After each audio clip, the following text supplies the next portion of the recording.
La dispensation ou l'économie du Saint-Esprit signifie un autre régime, un nouvel ordre des choses. Nous le voyons dans cette dispensation quand le Saint-Esprit est venu. Il a commencé pour changer les choses, par les changer parce qu'il en a été chargé. Ce fut sa mission.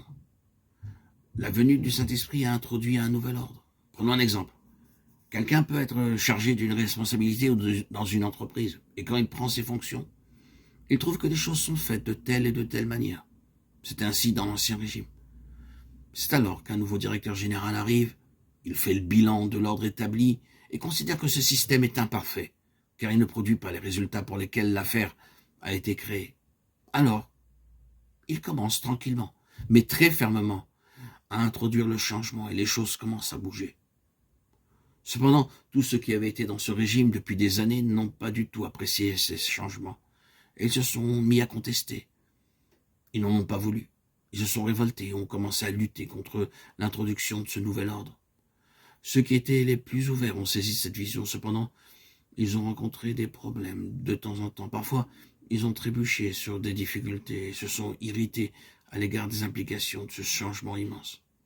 Nous voyons cela dans la vie de Pierre lors de la visite à Corneille, acte 10.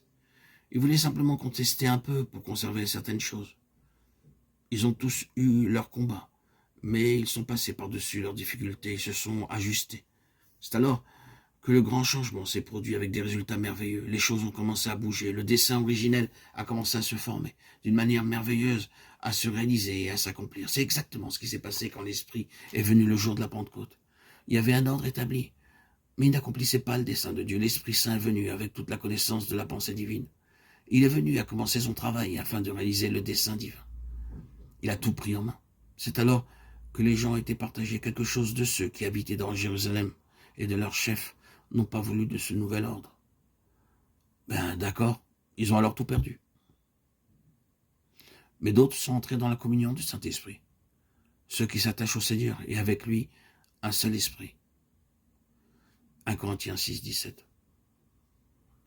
Une nouvelle dispensation avait été inaugurée et elle était différente de la conception que les disciples avaient de l'enseignement des prophètes. C'était la dispensation du Saint-Esprit. Et ils allaient découvrir que le Saint-Esprit donnerait une signification aux prophéties de l'Ancien Testament qu'ils n'avaient encore jamais saisies jusque-là. Ils ont vu ce que disaient les prophètes seulement lorsque le Saint-Esprit a pris en main la parole de Dieu.